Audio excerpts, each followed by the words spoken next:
2 Timothée. Chapitre 2. Toi donc, mon enfant, fortifie-toi dans la grâce, qui est en Jésus-Christ. Et ce que tu as entendu de moi en présence de beaucoup de témoins, confie-le à des hommes fidèles, qui soient capables de l'enseigner aussi à d'autres. Souffre avec moi, comme un bon soldat de Jésus-Christ. Il n'est pas de soldat, qui s'embarrasse des affaires de la vie, s'il veut plaire à celui qui l'a enrôlé. Et l'athlète n'est pas couronné, s'il n'a combattu suivant les règles. Il faut que le laboureur travaille avant de recueillir les fruits. Comprends ce que je dis, car le Seigneur te donnera de l'intelligence en toutes choses. Souviens-toi de Jésus-Christ, issu de la postérité de David, ressuscité des morts, selon mon évangile, pour lequel je souffre jusqu'à être lié comme un malfaiteur. Mais la parole de Dieu n'est pas liée.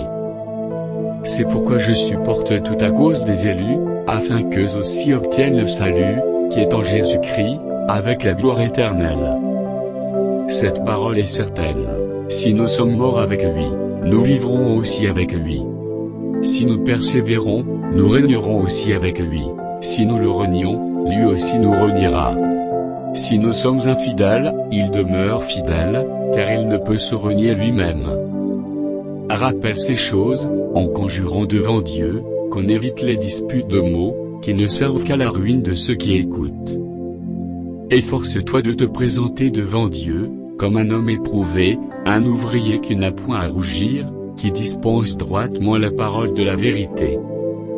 Évite les discours vains et profanes, car ceux qui les tiennent avanceront toujours plus dans l'impiété, et leur parole rongera comme la gangrène. De ce nombre sont Hyménée et Philette, qui se sont détournés de la vérité, disant que la résurrection est déjà arrivée, et qui renversent la foi de quelques-uns.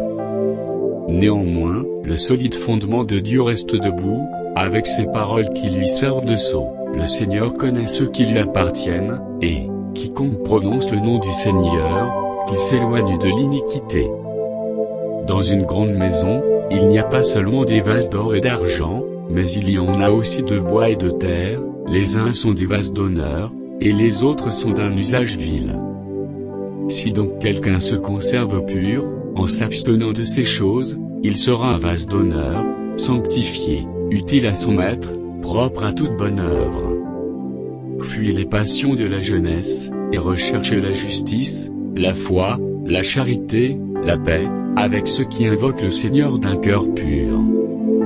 Repousse les discussions folles et inutiles, sachant qu'elles font naître des querelles.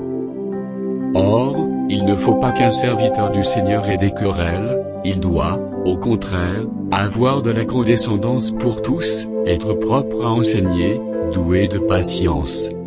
Il doit redresser avec douceur les adversaires, dans l'espérance que Dieu leur donnera la repentance, pour arriver à la connaissance de la vérité, et que, revenus à leur bon sens, ils se dégageront des pièges du diable, qui s'est emparé d'eux pour les soumettre à sa volonté.